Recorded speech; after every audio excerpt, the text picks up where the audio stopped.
દરેક માણસને એ જ ગમે છે જે તે સાંભળવા માંગતા હોય. ઘણી વખત જીવનમાં આપણે લોકોની સલાહ લેતા હોઈએ છીએ, પણ એ આપણે નક્કી કરવાનું હોય છે કે કોની સલાહ લેવી.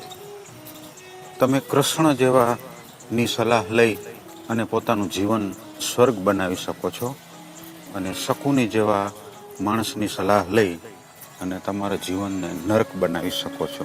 ઘણાના જીવનમાં કાગડા જેવા સલાહકાર હોય છે, ઘણાના જીવનમાં હંસ જેવા સલાહકાર હોય છે. પક્ષીઓની પણ અદ્ભુત વાત છે. હંસમાં એક અદ્ભુત એવી શક્તિ હોય છે કે પાણી અને દૂધ ભેગા કરી અને તમે રાખો તો તેમાંથી દૂધ પી જાય છે અને પાણી મૂકી દે છે. તમે દરેક વસ્તુમાંથી શીખી શકો છો. એવું નથી કે સારા પુસ્તકમાંથી કે સારા પ્રવચનમાંથી તમે શીખી શકો. તમે ટીવીની સિરિયલમાંથી પણ શીખી શકો છો.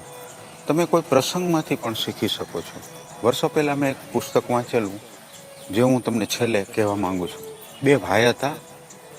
એના પિતાશ્રીને તમાકુનું સેવન હતું. અમુક સમય પછી કેન્સરના લીધે મૃત્યુ પામ્યો.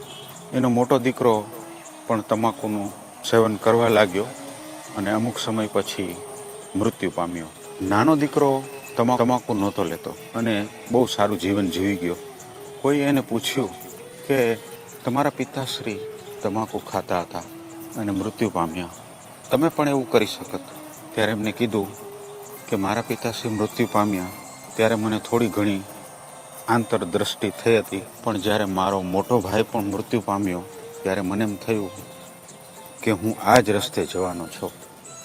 એટલે આ પ્રસંગમાંથી મને શીખવા મળ્યું અને મેં સલાહ લીધી કે મારે આવું ન કરવું જોઈએ. બીજાને સલાહ આપી શકાય એટલી બુદ્ધિશક્તિ હજુ કેળવી નથી, પણ એક સારી અને ખરાબ વસ્તુ તમારી સામે મૂકવા માંગુ છું, જેથી કરી અને તમે તમારી બુદ્ધિશક્તિ પ્રમાણે એમાંથી પસંદ કરી શકો અને એક સારું જીવન જીવી શકો.